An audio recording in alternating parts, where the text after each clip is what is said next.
In 1997, 7 students vanished from Ashcroft boarding school the night before graduation. No ransom, no suspects, no answers.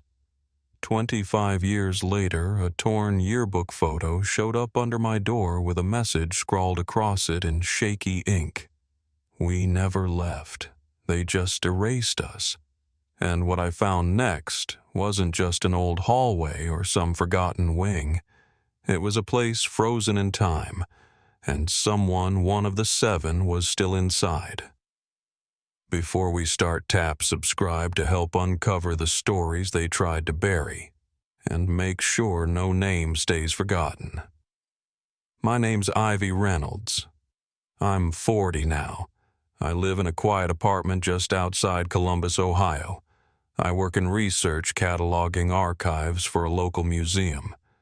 It's solitary work, but I prefer it that way. Quiet, orderly. You'd never guess meeting me now that I once stepped into something that still keeps me up at night. Back in high school, I attended Ashcroft boarding school in North Hollow. It was old money territory, the kind of place where last names carried weight. My name didn't. I was there on a scholarship. My parents were school teachers. Good people, steady folks who believed in rules and keeping your head down, doing the right thing. So did I. I didn't drink, didn't sneak out after lights out. I always had an extra pencil and a spare pair of shoelaces in my backpack just in case. I was the kind of student people overlooked, which meant I saw more than they realized. Ashcroft closed the summer I turned 14. Just shut down. No explanation. No final newsletter. 7 kids vanished the night before the final bus ride home. Their dorm rooms, untouched beds, made belongings still there. Parents were refunded. Teachers were reassigned. And no one not once ever spoke about Ashcroft again. Until this morning. It was just after 7. Rain had been falling since dawn. I opened my front door to grab the paper, and that's when I saw it, a plain envelope tucked under the mat. No stamp, no return address, just my name typed in faded ink. I froze. It looked deliberate, like whoever left it knew I'd see it first thing. I didn't open it right away. I just stood there on the doormat, staring down at it like it might go off in my hands. When I finally opened it, I felt my knees give a little. Inside was a torn page from the 1997 Ashcroft yearbook. A photo had been cut in half. I was on the far right next to a boy I didn't remember clearly, his face blurred from an old scan. The rest of the students in the lineup were gone, just shadows where they used to be. But it was the message scribbled across the margin that got me. We never left. They just erased us. I sat down on the edge of the couch, the paper shaking in my hands. On the back of the yearbook page was an address, handwritten. Just 3 lines. Ashcroft Boarding School Main Entrance Gate, Saturday 3:00 p.m. That was today. I looked at the clock. It was already 12:42. The rain had stopped, but the sky still hung low. I stood without thinking, grabbed my coat, slipped the letter into the inside pocket. I hadn't been back to North Hollow in over 20 years, but I remembered the way. The roads would be narrow. Phone signal would be unreliable. I didn't tell anyone I was going. Some questions don't age. They just fester in the dark until someone finally opens the door again. The drive was just under 2 hours. As I got closer, the road narrowed, winding through thick woods. I passed moss-covered markers I hadn't seen since I was a kid. A few had nearly been swallowed by the trees. And then there it was, the iron gate still standing. Rusted now, but the words, curved across the top, were still legible Ashcroft boarding school truth. Discipline. Silence. A rusted chain hung loose across the gate. Not locked, just draped. Like someone wanted to suggest closure without ever really sealing it. I parked on the shoulder and stepped out.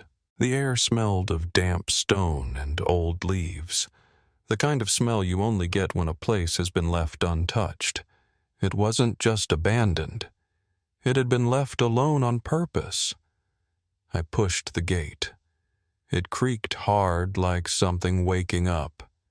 Beyond it, the gravel path had all but disappeared under moss and weeds. And at the end of the path, right where the old fountain used to be, someone was waiting. A man, early 40s maybe. Hoodie pulled over his head, a leather binder in one hand. He saw me and said just 2 words. "You came." And that's where everything started to shift. He told me his name was Elliot. Said we'd been in the same year, though I barely remembered him. He looked older than I expected, like someone who'd been living close to the edge of something for too long. He held a worn binder in one hand and a backpack slung over the other. There was no small talk, no reunion, just a quiet, level voice and the words, I was one of the few who saw them that night. I followed him toward the center of the old grounds. The buildings looked the same in shape, but they didn't feel like the place I remembered. The chapel spire leaned at an angle. The east dorm's windows were blacked out. Ivy crawled up the stone like veins. The swing set by the old garden had rusted into itself. It was silent in that way abandoned places get, like the sound was still there, just buried under years of stillness. We stood near the fountain. Elliot laid the binder across the stone rim and opened it carefully. Inside were lined pages, yellowed with age, some smeared, others marked with frantic underlines, floor plans, sketches, a drawing of a door I didn't recognize, tall, metallic, with a number etched near the arch. I asked what it was.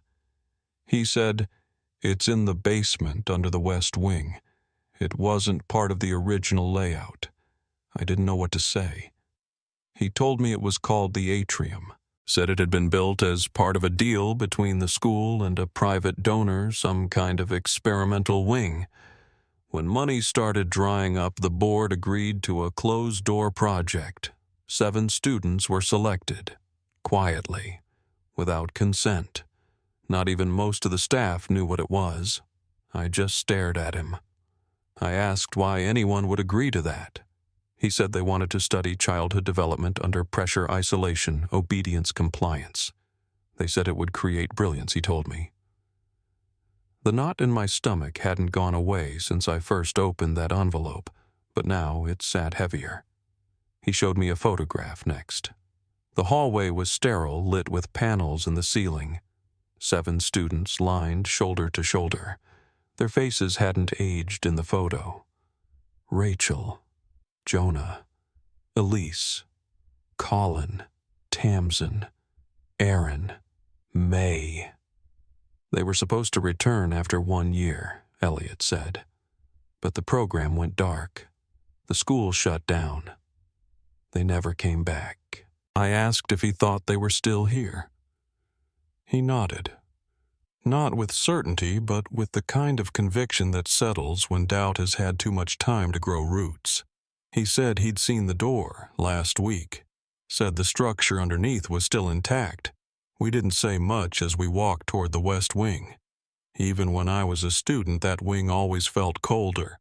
Even in spring, when the rest of the campus softened, that corridor stayed quiet. Half the classrooms had been closed off for renovation, but they never reopened. That's where we went. Elliot moved like someone retracing steps he'd memorized long ago. We passed bulletin boards with faded exam schedules still pinned in place. Water stains marked the ceilings. I held the flashlight low, its beam flickering slightly as we stepped through a rusted staff access door. He used a pair of cutters to snap the chain. The hinges groaned as the stairwell door opened.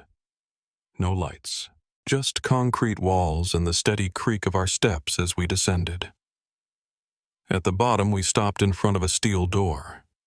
It was unlike anything else in the building. Clean, seamless, no graffiti, no corrosion, just a small key slot and an engraving above B3ATR07. I asked how we'd open it. Elliot reached into his coat and pulled out a tarnished key. "Rachel gave it to me," he said. "In the library. 2 days before the farewell ceremony. Told me to keep it safe." The key clicked once, then again. A deeper mechanism released. A hiss, mechanical low. The door opened inward. Cold air met us like a breath that had been waiting. The hallway beyond was pristine. White and gray tiles. Fluorescent panels humming. Doors along each side marked with numbers instead of names. No windows, no clocks. Elliot said that was the point, no sense of time. Just control. We moved slowly. Most of the doors were locked. One stood slightly ajar. Inside the room was 10 feet wide cot desk bookshelf. Sparse. Too clean. A journal sat on the desk, its spine cracked, pages thin from use. I opened it. The handwriting was neat, deliberate. Day 173. They say we're making progress, but I haven't seen the sun in 5 months. Aaron got punished for asking about his parents. May cries at night. But we pretend not to hear her. That's the rule. If you acknowledge the pain, it multiplies. I closed the journal gently. My throat was dry. "This wasn't a dorm," I said. Elliot nodded. It was a lab. We counted 7 doors, each with faint scratches around the frames, signs of wear. At the end of the hall, we found an observation room, one-way glass stretching the width of the wall. On the other side, a larger chamber. Tables, art supplies, faded murals, half-finished work frozen in time. No people, no sound. Just the echo of what had once been movement. Someone had painted on the far wall in red strokes, now faded. We were promised brilliance, but they only gave us silence. 7 names beneath it, each written by a different hand. Then, beneath the list, smaller text nearly lost in the grain of the wall. Subject 9 has returned. I turned to Elliot. He looked pale. "They only selected 7, I said. He nodded slowly. There was an 8th room. Never always used. We thought it was a decoy. We stood in silence, the hum of electricity pulsing just beneath the floor. Then behind us, a door closed. The one we'd come through. The stairwell. Elliot turned. It was shut. Locked.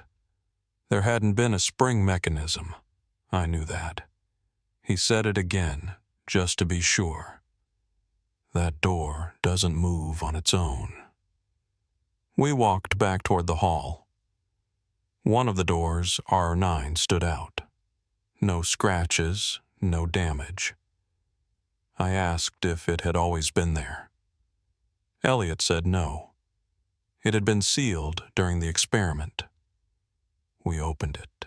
Inside the room was unsettling in a different way. Too neat. Too lived in. A cot with fresh sheets. Books on the shelf, a desk, and on the desk a blue leather-bound journal.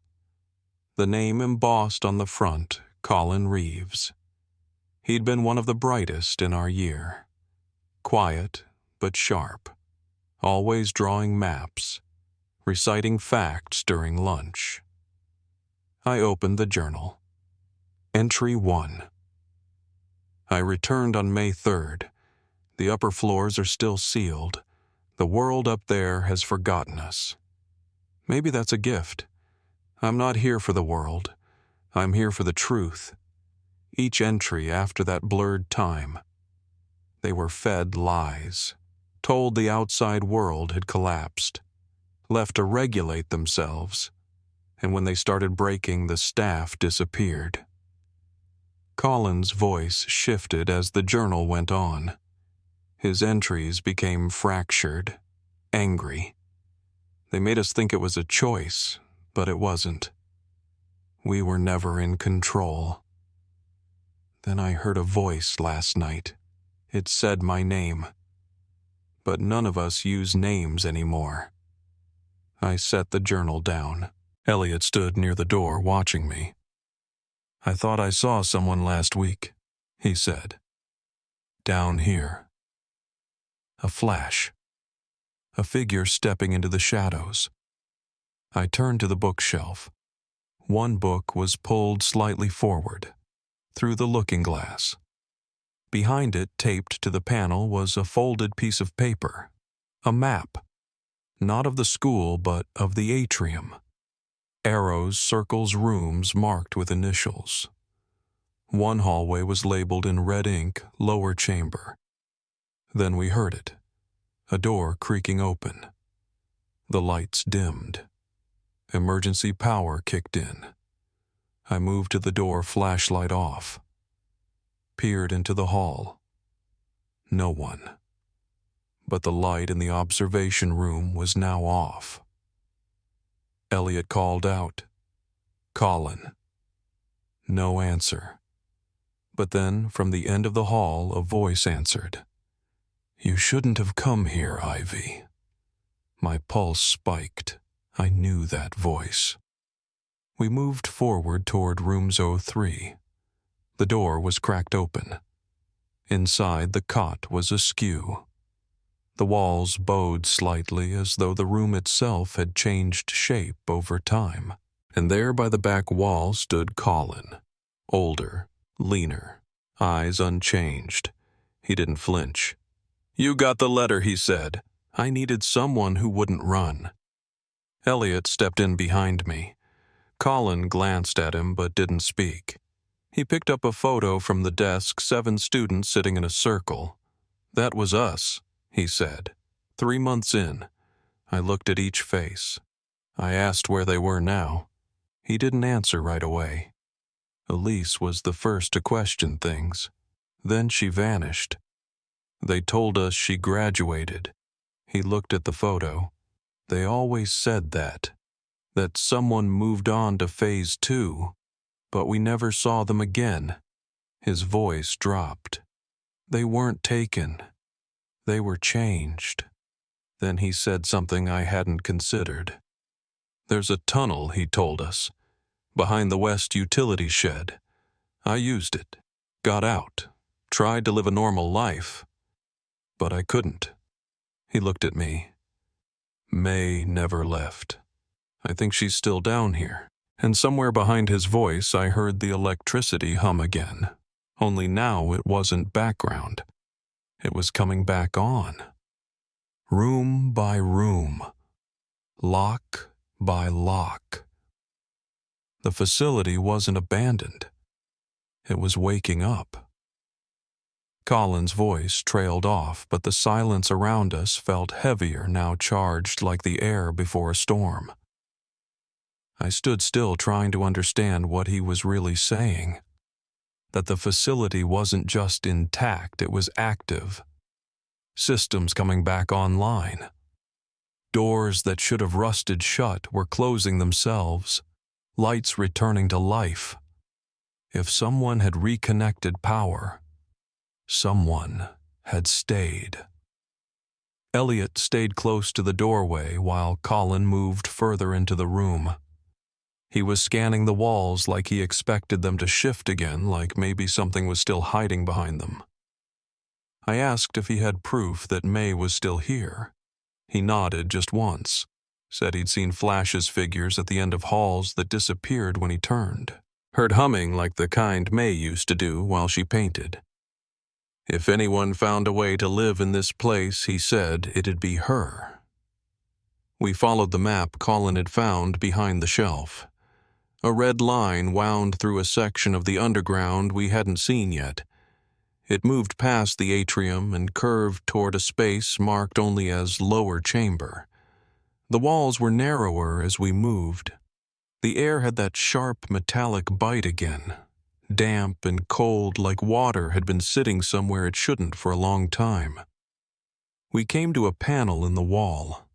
Colin crouched and pulled it open. Inside was a crawl space just wide enough for one of us at a time. He went first. I followed, then Elliot. It was slow going. Pipes ran along the ceiling, some still hissing faintly. The floor creaked in places, and the passage curved in ways that made no sense. We moved without speaking for what felt like 10, maybe 15 minutes, until the tunnel opened into a square chamber with low ceilings and concrete walls. It was empty except for the writing. All along the base of the walls, names had been scratched into the surface. Not drawn, not painted. Etched uneven and shallow like they'd been carved with fingernails or broken pens. Rachel. Jonah. Elise. Aaron. Tamsin. May. And then below the others, Colin. Elliot asked if this had been part of the experiment. Colin shook his head. No. This was ours. The one place they didn't watch. I ran my fingers along the grooves. It wasn't much, but it was something. Proof that they'd been here. That maybe they still were. On the opposite wall was a narrow wooden door out of place against all the steel and tile we'd seen so far. No handle, just a small brass knob and hinges that looked older than anything else down here. I opened it slowly. The space beyond felt different. The floor wasn't level, it sloped downward. The walls looked like they'd been carved from the original stone of the hill. And far in the distance, we heard something. A sound that wasn't mechanical. A low, steady pattern like humming. Almost like a lullaby. We followed it carefully. The passage opened into a wide room lit only by faint lanterns mounted in the corners.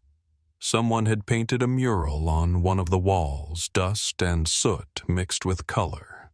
It wasn't abstract. It told a story. A school building with no windows. A child standing alone. A spiral carved behind the roof. And in the center of the room, a woman sat cross-legged on the floor, her back to us, humming softly. I stepped forward and said her name. May. She turned. Her face was pale, her eyes set deep from years of living in shadows, but she didn't look surprised. She looked like someone waking from a long sleep. "I thought you might come," she said. Her voice was quiet, measured, no panic, just clarity. Colin stepped toward her slower this time. "You're alive," he said. She gave him a faint smile. "Not all of us are."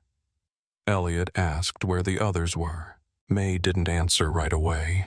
She looked toward the mural. Some left, she said. Some broke. Some stayed like I did. But not here. Not all in one place. She pointed to the spiral on the wall. "That's where Tamsin lives now. She built her own space. She's the one keeping it closed." I asked if she was dangerous. May didn't flinch. She remembers everything she said. Too much. She built the system that's running now. She's the one who decides who leaves and who doesn't. She isn't trying to hurt anyone. She's trying to protect what's left. She led us through another passage, one that seemed more structured, like it had once been part of something meant to be seen by the outside world. May moved without hesitation, like she'd walked this path 1,000 times. I asked why she'd stayed. Her voice didn't change. Someone had to remember it right. Not from the outside, from in here. At the end of the hall was a reinforced glass door. Through it we could see what looked like a control room. Old desks, filing cabinets, screens mounted across one wall, a keypad beside the frame. May entered a code and the door sighed open. The room smelled of dust and heat, like machines that hadn't run in years but still remembered how. She showed us a binder. Project documents pages stiff with age. On the cover, Project Verity, Phase 3. Inside was a list of names. R01, Rachel. R02, Jonah. R03, Colin. R04, Elise. R05, Aaron. R06, May. R07, Tamsin. Then a final entry, R08, NA. Placeholder, R09, Field Approved Exception, authorized by Benefactor Directive. I read the line twice. Elliot leaned over my shoulder. Subject 9 wasn't even part of the original group, he said. May nodded. She was added later. Hand-picked. They gave her different access, different rules.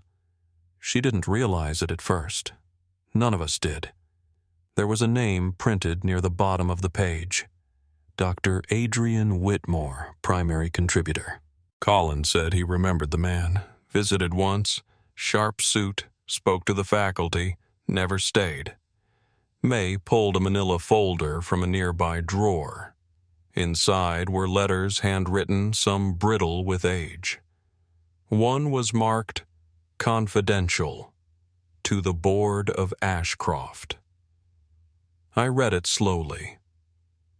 Whitmore believed the world was fractured, that traditional education had failed.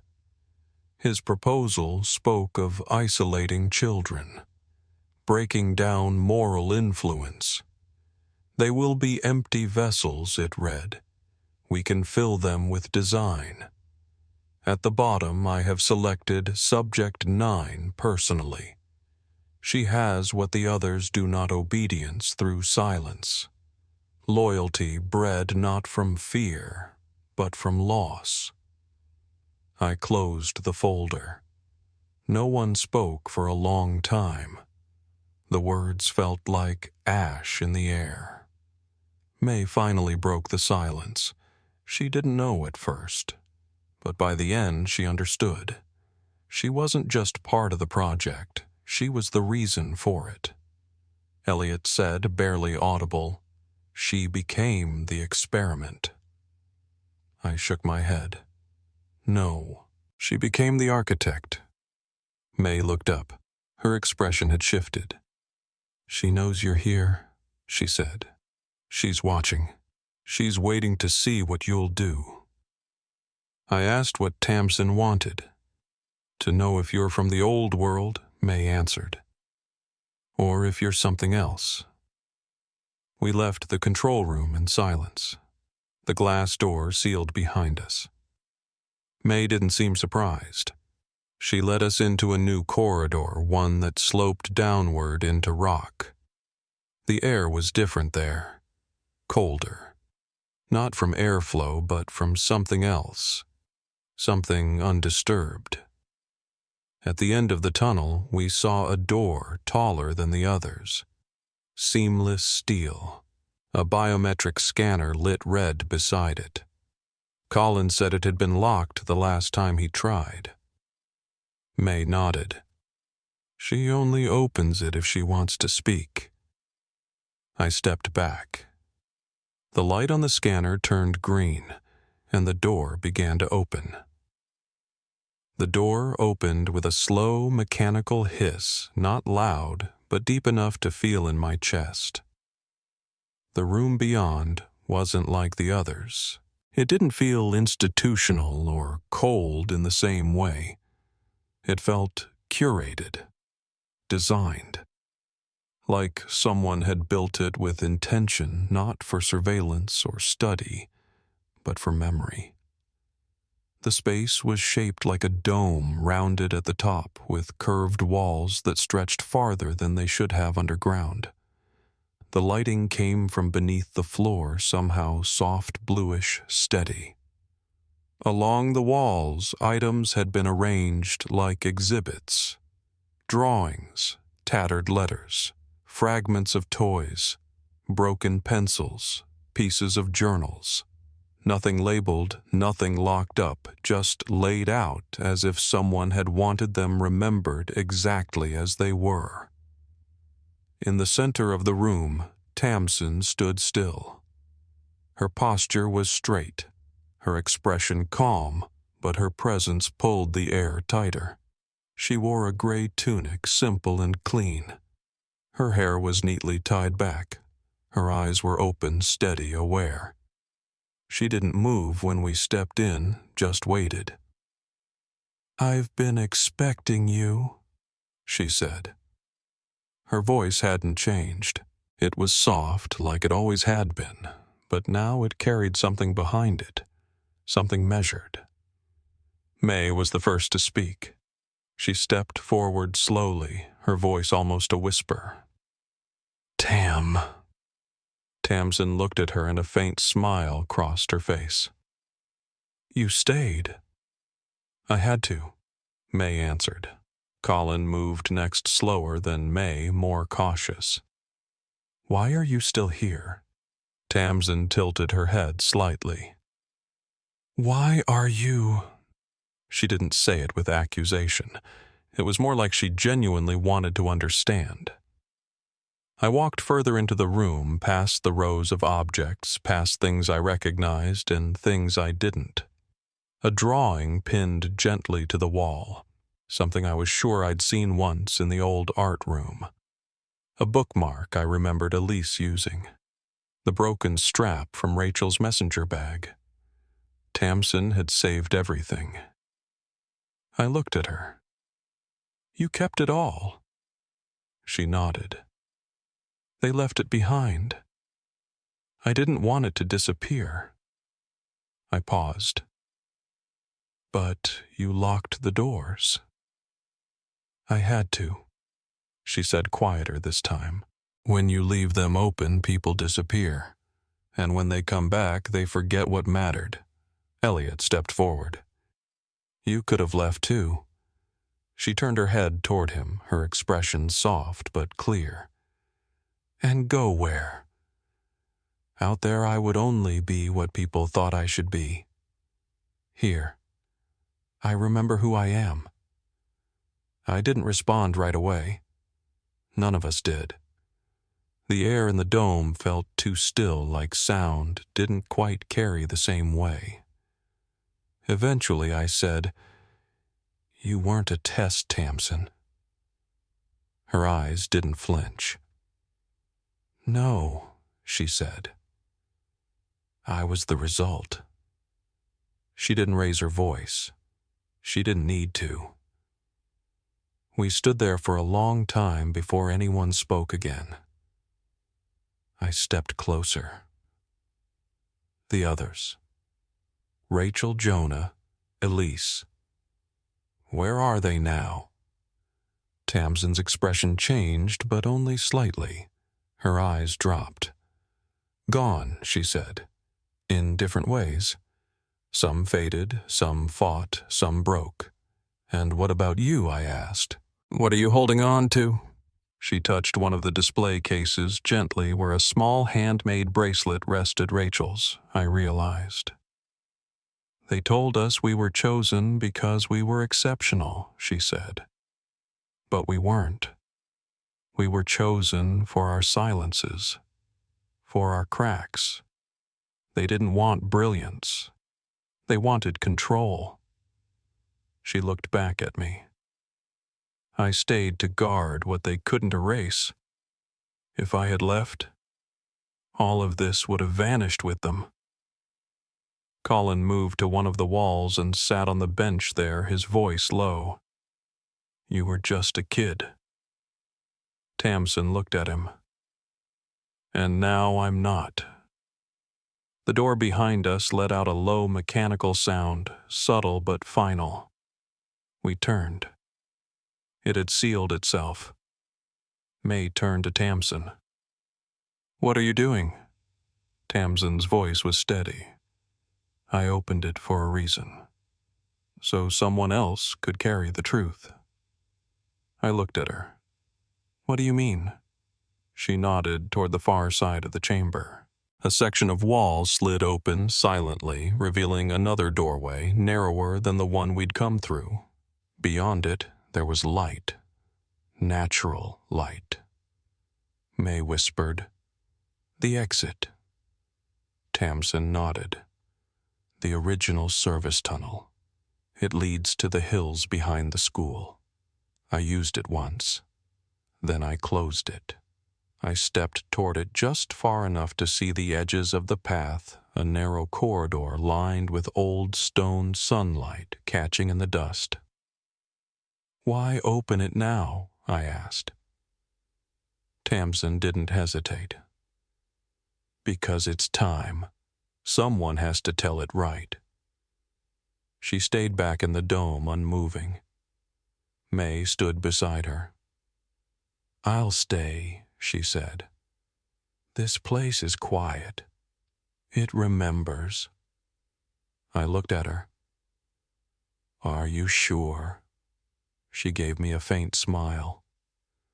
I've had peace here. More than I ever had outside. Elliot glanced at me, then at the documents in my hand. The folder, the journal pages, the map. So do I, he said. If you go, make it count. I looked at Tamsin. Will the door stay open? She paused, then nodded. It will now. I stood at the threshold light, touching my face for the first time in hours. The hallway behind me remained still. I didn't say goodbye. None of us did. I stepped forward. The sun hit my shoulders before I felt it on my skin. Warm, clean, real. The scent of trees and soil grounded me in a way I hadn't felt in years. I turned one last time. Tamsin stood where I'd left her hands at her sides, watching. And then I walked toward the light. But even with the truth in my hands, something told me I hadn't seen the last of her. The air shifted as I stepped outside. The dome door remained open behind me, but it was quiet now, like the facility had exhaled. I didn't look back. I followed the slope of the narrow passage until the light sharpened, filtered through brush and overgrown pine. The tunnel led out behind the western edge of the property, just past where the utility shed used to stand. Most of the path was hidden now, trees reclaiming the hillside ivy, draping the stone markers like vines over old gravestones. I could have driven away then.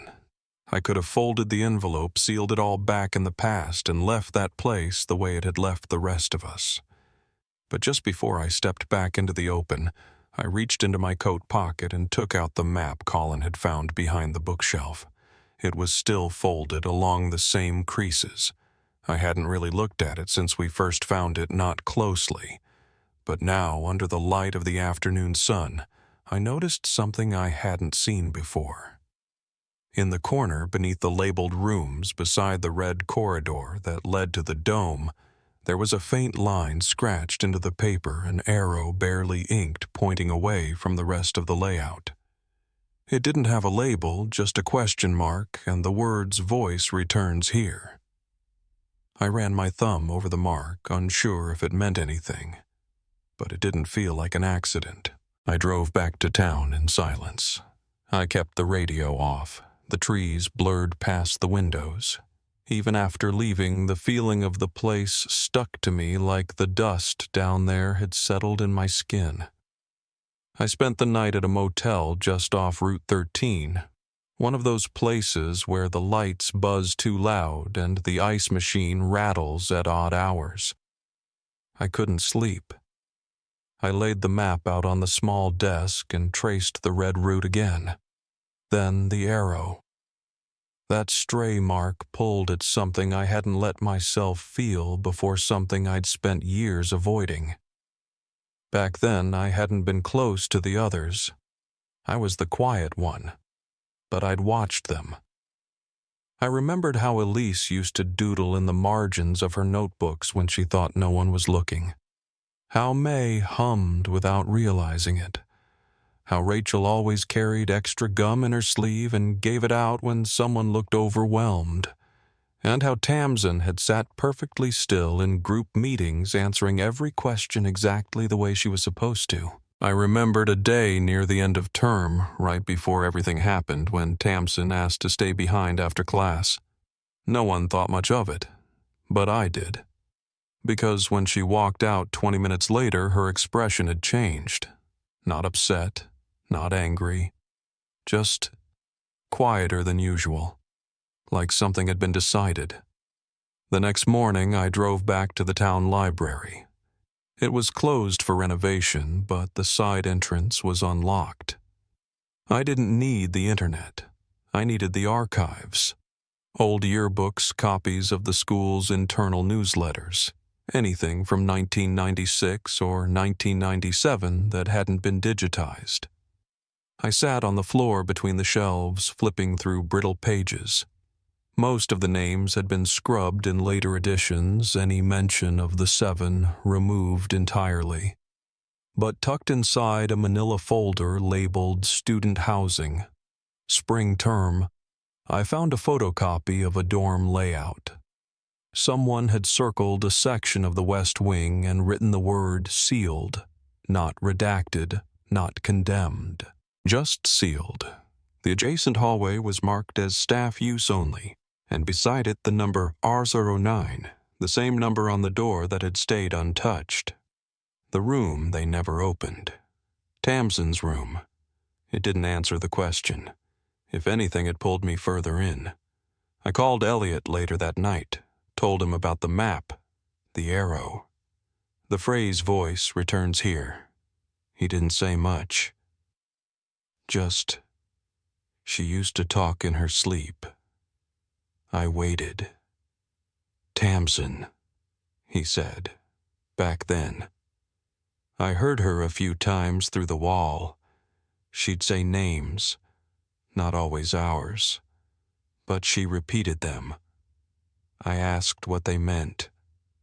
I don't know, he said, but one of them was Whitmore. The name hit hard, not because it was unfamiliar, but because I'd seen it in the funding documents. Dr. Adrian Whitmore, primary contributor.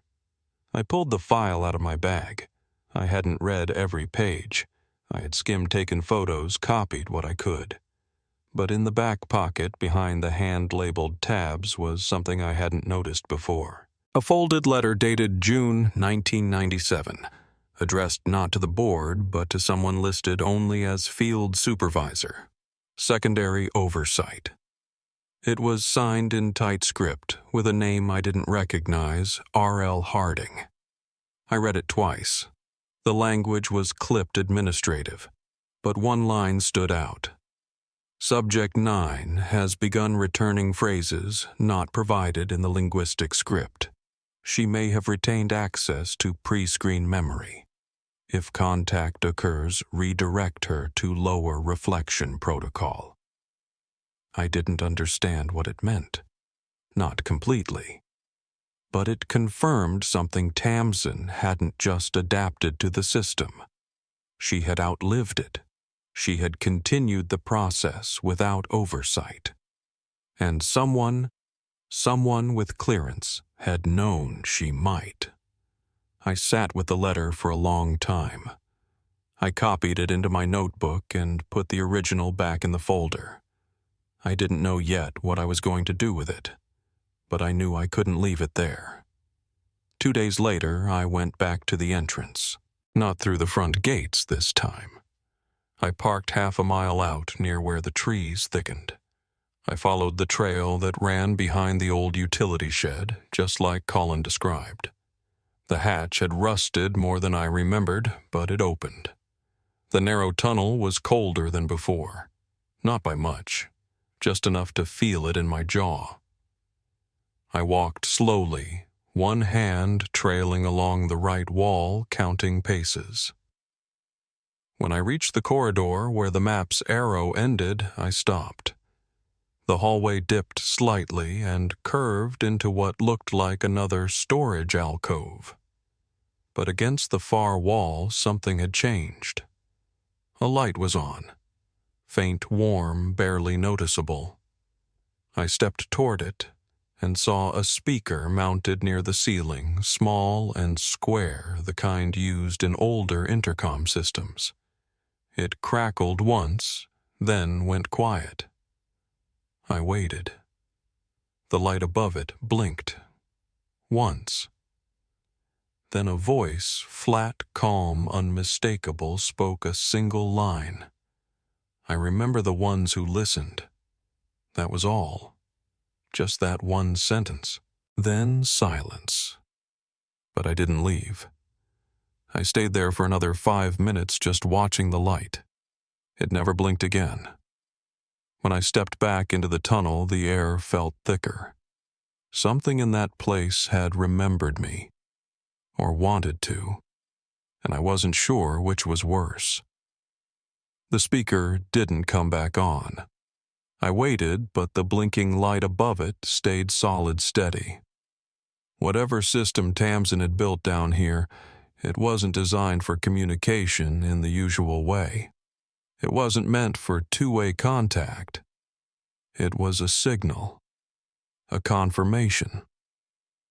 I folded the map and slid it back into my coat, but I didn't turn around right away. That voice hers wasn't just familiar. It sounded exactly as it had in 1997, like time hadn't touched it. Like whatever existed down here wasn't moving forward the same way the rest of the world had. When I finally stepped back into the tunnel, something felt different. The silence wasn't passive anymore. It was listening. I didn't go back to the surface that day. Not yet. I followed the corridor further down instead, past the sealed dormitory doors and through the mechanical stairwell we had opened days earlier. The walls were damp with condensation and the air smelled like warm metal. Lights flickered overhead in a slow, deliberate rhythm. Not random. Timed. I walked past room R03 Collins. Then R04. Elisa's door had been scratched at the edges. The metal warped just slightly, like something inside had pushed hard against it once. Or more than once. It was the kind of detail you could only notice after everything else had been stripped away. Sound, warmth, sunlight. Down here it was the smallest things that stayed visible. I reached the common area, the one with the observation window and the red message on the wall. The paint had started to crack, peeling at the edges, but the words were still clear. We were promised brilliance, but they only gave us silence. I ran my hand lightly over the surface, the wall cool beneath my fingertips. Below the names I noticed something new, tiny hash marks scratched shallow into the corner just above the floor. I counted them. 37. It wasn't enough to be days or weeks, maybe visits, maybe attempts, or maybe it didn't matter anymore. Back in the control room, the lights above the monitors had turned back on. The screens themselves stayed blank, but the hum of power was different now, lower, steadier. I opened the binder again, the one labeled Project Verity. Most of it I had already read, but tucked inside the back flap was a set of room logs. Old scan records, access times, notations in blue ink. The last entry was dated the day before the disappearance, June 5, 1997. The initials TR appeared 4 times on that page. TR, Tamsin Reeves. The same log showed entries for May Collin and Rachel, but none for Jonah, none for Aaron. I flipped back. 2 weeks earlier, their names were still listed. Then nothing. I found myself tracing the ink like it might reveal something else, but the page stayed the same. I heard movement down the corridor, soft, careful steps on tile. I turned off my flashlight and listened. 1, 2, then nothing. I stepped back into the hallway and waited, but whoever or whatever had been moving was already gone. I followed the sound anyway. Not quickly, just enough to keep close. The facility had dozens of side halls, most of them service access, ventilation, emergency routing. Colin had once told me there were rooms even the students never saw. I passed the chamber with the mural, the one where we found May. The soot painting still clung to the walls, faint outlines of the school's shape scrawled across it. But now there was something new near the center, a single black mark oval in shape with red streaks dripping beneath it like ink pulled down by gravity. It hadn't been there before. I heard humming again. Soft, distant. The same tune from earlier visits. I couldn't tell where it came from. The sound curved around the corners, echoing in a way that felt layered, like it was playing from more than one direction at once. I stopped, let the quiet return. Then took the left corridor, following the part of the map we hadn't gone through yet. The lower chamber. The passage bent sharply after 50 or 60 feet, and the temperature shifted again. Cooler, but not cold. Stillness had a temperature, and this place had it. I reached a door with no number, no panel, just a push bar like the ones used for fire exits. I leaned into it slowly. It gave without force. Inside was a large room with padded walls, not for sound but for pressure, like it was meant to soften the impact of something sudden. At the center was a chair bolted to the floor. No straps, no restraints. Just the chair, a circular table, and another speaker mounted in the far corner. This time the speaker came on immediately. No beep, no warning. Just a single line. Phase 3 was not the end. Then silence. I stood there for what felt like minutes, my hands clenched in my coat pockets. I didn't ask who was speaking. I didn't call out. It didn't feel like a conversation. It felt like a gate. A small screen embedded in the table flickered on next just for a moment. A scan of a student's record. Jonah. His face was younger than I remembered, wide-eyed, unassuming. Below it, 3 words appeared. Memory compromised. Removed. Then the screen went dark. I stepped backward, not quickly, just enough to leave the space the way I'd found it. When I returned to the observation hall, the lights had shifted again. Now they pulsed slowly, like a breath that was slowing down. I heard a soft mechanical clatter somewhere above the ceiling ductwork or wiring. Not an animal. Not random. I looked up. One of the vent covers near the far end of the hall had been unscrewed slightly. Not enough to drop. Just loosened. I made my way toward it, careful not to disturb anything. But when I reached the far end, the hum beneath the floor shifted again. This time it had rhythm. It moved in waves almost musical, like a signal trying to arrange itself into language. I found a note taped to the inside of the observation room door.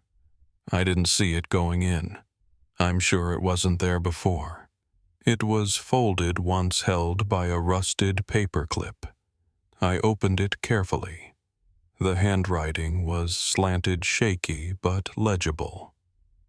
Elise tried to warn you, but they wouldn't let her speak. The silence was never accidental. That was all. I slipped the note into my journal between the pages with the speaker transcript. Then I turned back toward the stairwell, toward the path that led above ground. I didn't run. I didn't panic. I walked. The tunnels didn't feel haunted.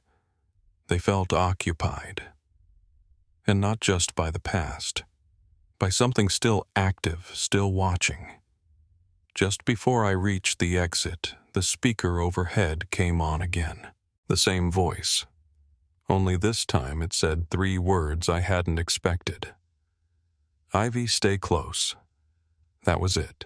No follow-up, no sign of where the voice came from. But I didn't need a reason, because something told me it wasn't Tamsin speaking anymore. The voice that said my name wasn't Tamsin's. It was close, deliberate, flat, familiar, but the cadence was wrong. Less human, slower, like it had been built from pieces of voices, not memory.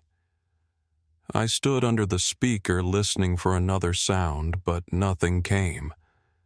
Just the low hum of the ducks above me and the weight of silence pressing in from every direction. I didn't respond. I don't know if I could have. The hall didn't feel like it was waiting anymore. It felt like it already knew what came next. I walked back toward the stairwell, but not to leave.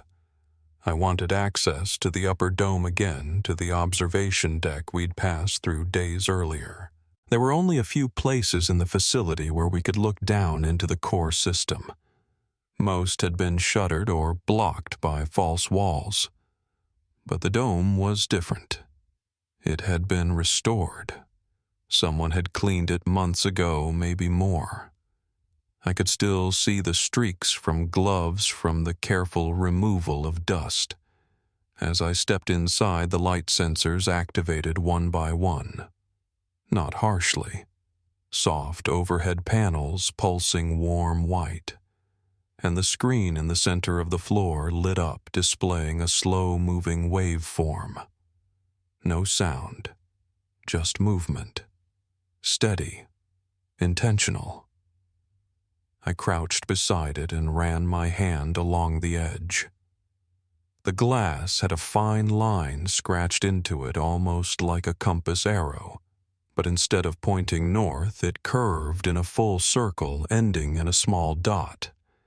Beneath it, in nearly invisible lettering, were 4 words, "The silence is responsive." I reached into my coat and took out the files from the funding records, specifically the appendix marked Phase 3 Failures. I flipped to the back and scanned the bullet points. One line had been redacted in earlier copies, but this one was intact. Subject 3 initiated response mode under nonverbal stress conditions. Trial repeated. Result consistent, not anomaly. That matched the note from the speaker. Phase 3 was not the end. I cross-referenced the subject ID. Subject 3 was Rachel. I pulled up the memory logs. Her session times had extended 40% beyond the others. Not because of errors, but because she never reached full disengagement. The system logged her inputs as continuous, even after debrief, even after removal from the dome. She had remained somehow active in the archive layer. I didn't know what that meant at the time, not fully, but it confirmed what I'd felt the moment I heard the voice say my name. The system wasn't just recording, it was adapting. and someone had designed it that way. I stepped around the platform to the back panel. A small metal cabinet was built into the floor there. I hadn't noticed it during our earlier visit. It was secured with a biometric lock, but the outer plate had been left slightly ajar, like someone had tested it and walked away. I slid it open carefully. Inside were 3 data cartridges, labeled in ink May Collin and Jonah. No date, just names. I didn't touch them at first. I just stared. My fingers hovered over the one marked Jonah. I remembered the way he used to laugh when someone messed up a line during training, quiet, almost apologetic, like he didn't mean to find it funny. I remembered how still he went the day the instructors made us read back our profiles out loud. He looked straight ahead, didn't blink, like he was somewhere else. I took the cartridge and slipped it into my bag. Back on the surface, I called Elliot, told him what I'd found.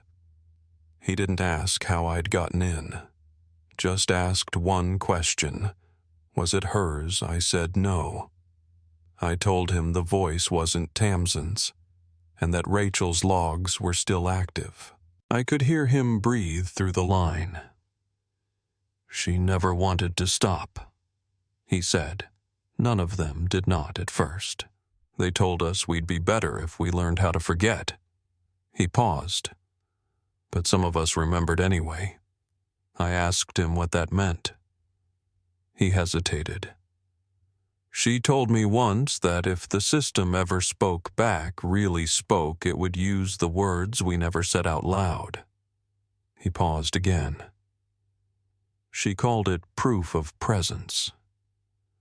I drove back that evening, not to the dome, not to the tunnel, to the outskirts near where the supply sheds used to be. A smaller structure sat behind the maintenance wing, one we hadn't searched. The door had rusted shut in places, but the frame was thin, easy to force open. Inside was a server cabinet, unplugged but intact, with a single reel-to-reel recorder still mounted on the wall. No power, no blinking lights, but next to it was a shelf stacked with labeled tapes. Some were dated, others weren't. One had no label at all, just a small tag that read Demo, External Capture. I slid it into my bag and closed the door behind me.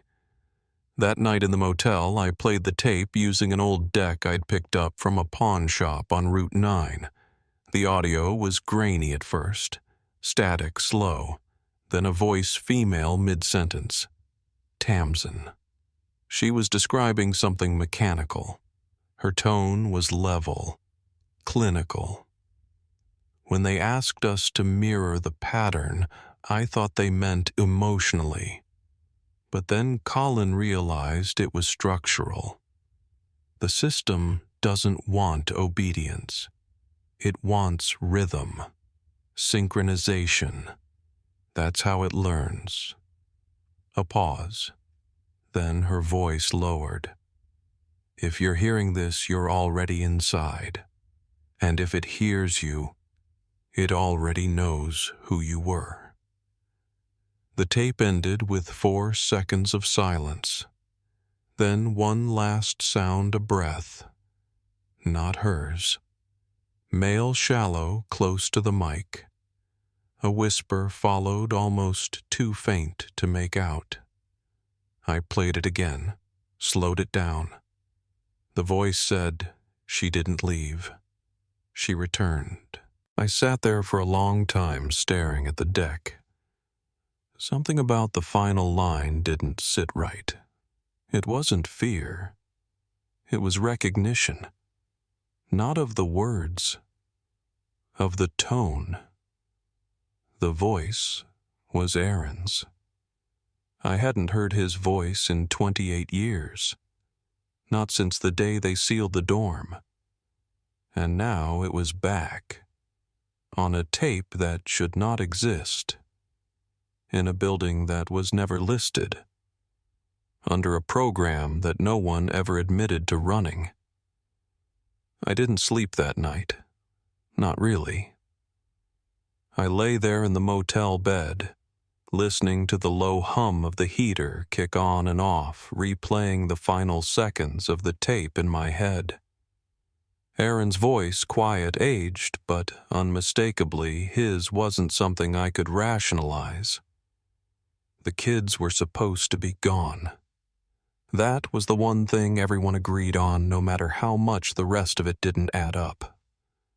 28 years of silence, a sealed facility, death records, closure ceremonies, grieving families. But if what I'd heard was real, if even one of them had been alive after June 6, 1997, then everything we were told was a lie. And it wasn't a cover-up that went sideways. It was something constructed, maintained, protected. The next morning I drove east back to the record site near Morrow Lake, where the Department of Historical Systems kept the maintenance logs for all decommissioned educational research zones. It was one of the few places where physical archives still mattered. I signed in under my real name, no badge, no story. Just told them I was trying to reconcile a structural record before submitting a restoration claim. The clerk didn't ask much. Gave me a pass and waved me toward the microfilm bay. I spent 2 hours there scanning old zoning maps, dates, project numbers. The Verity Institute had been listed under 6 different development codes over the years.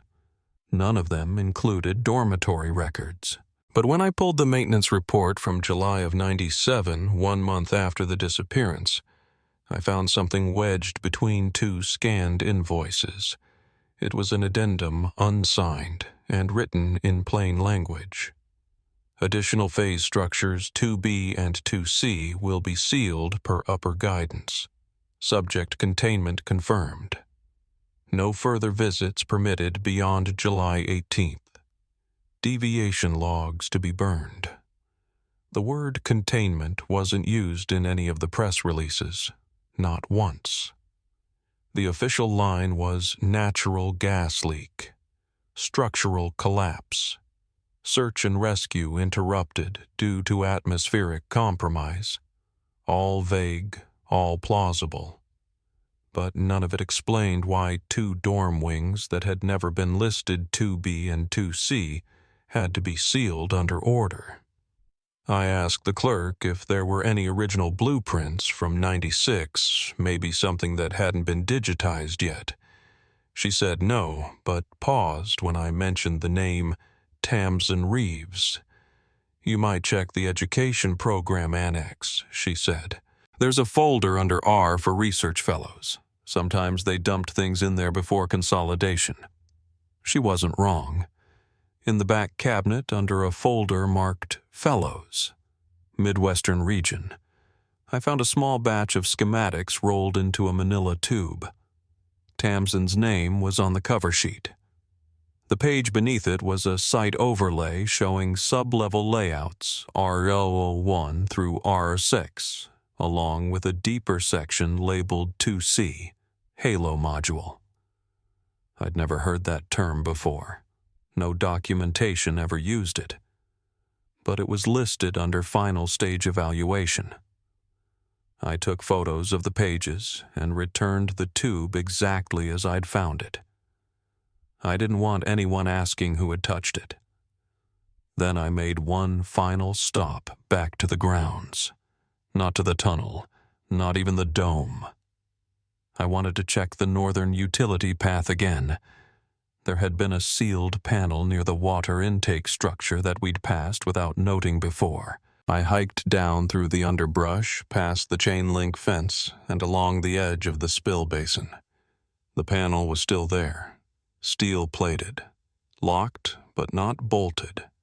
No sensor, just a latch and a crossbar. I pried it open with a flathead and stepped into the dark. The corridor sloped downward steeply, the walls narrowing to just above shoulder width. I kept my flashlight low, following the edges of old cabling and insulated ductwork. After maybe 50 feet, I reached a second panel, this one newer, less rust, clearly restored. I hesitated, then pressed the latch. It clicked open without force. Behind it was a narrow stairwell lit by red emergency bulbs. They were dim, but functional. And on the wall, painted in white block letters, were the words, 2C, Halo Access. Staff only. My breath caught for a second, but I kept moving. The stairs wound down another level, ending in a tight landing with a single reinforced door. The kind they use in bank vaults or submersible chambers. A sign was bolted above it, simple lettering, "Do not initiate without supervision." I didn't have a key, but someone had already been here. The locking mechanism had been bypassed cleanly, professionally. Wires stripped and looped. Whoever did it knew exactly what they were looking for. I eased the door open.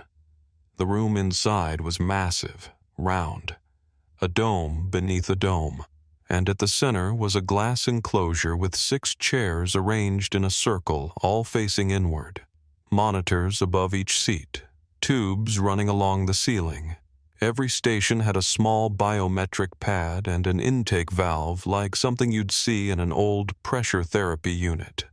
And on the back wall in fading paint, one final message: Verity Phase 4, Cognition Mirroring. Initiated June 5th, 1997. I stepped closer to the center, heart pounding. The control panel still glowed faintly. Dust covered most of the surfaces, but one station had been wiped clean. Recent. Fingerprints smudged into the dust trail. I ran the system diagnostic. The terminal hesitated, then pulled up a screen labeled Session Log, Last Accessed. The date read March 14th, 2023. EXT Input Confirmed. Subject Rachel. That was less than 2 years ago.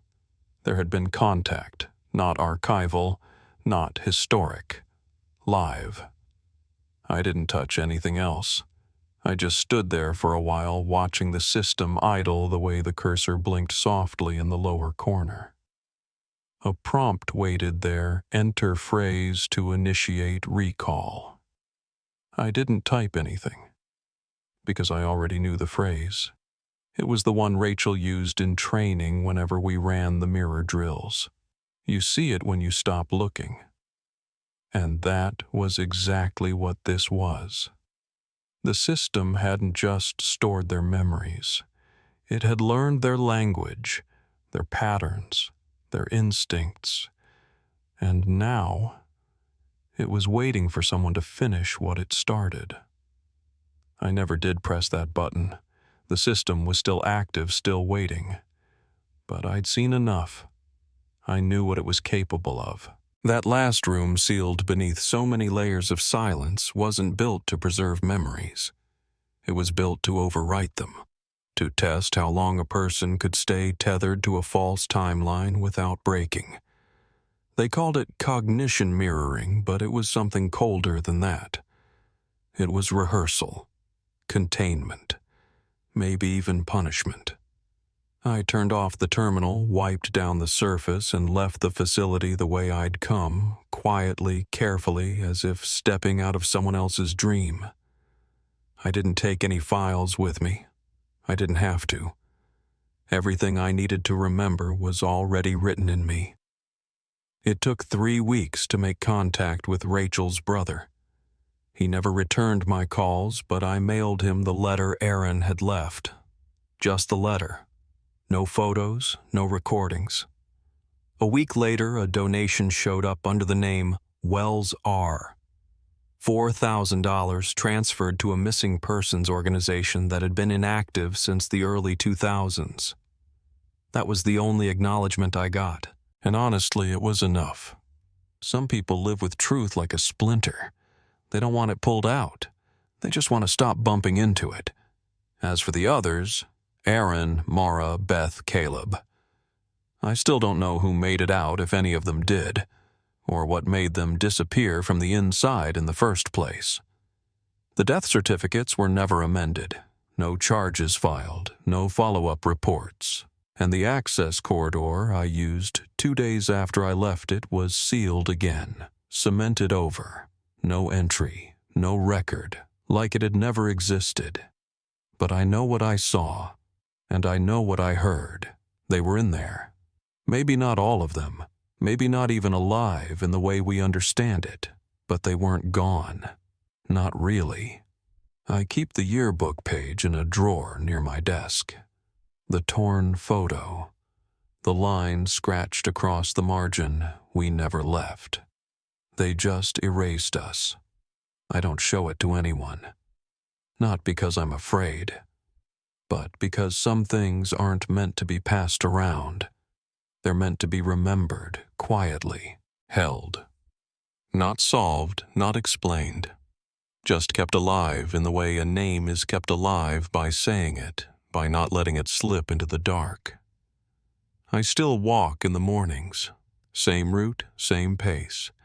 And sometimes when the fog hangs low over the sidewalks and the town hasn't quite woken up yet, I think I hear it, that old building breathing through the trees, as if it never fully closed its doors. The Verity Institute wasn't just a school. It was a vault for something none of us were ready for. Something that used memory not as a way back, but as a cage. And the hardest part is knowing that the people who built it, they didn't vanish. They just moved on to something else. If this story stayed with you, consider sharing it. So no name, especially the quiet ones, gets left behind.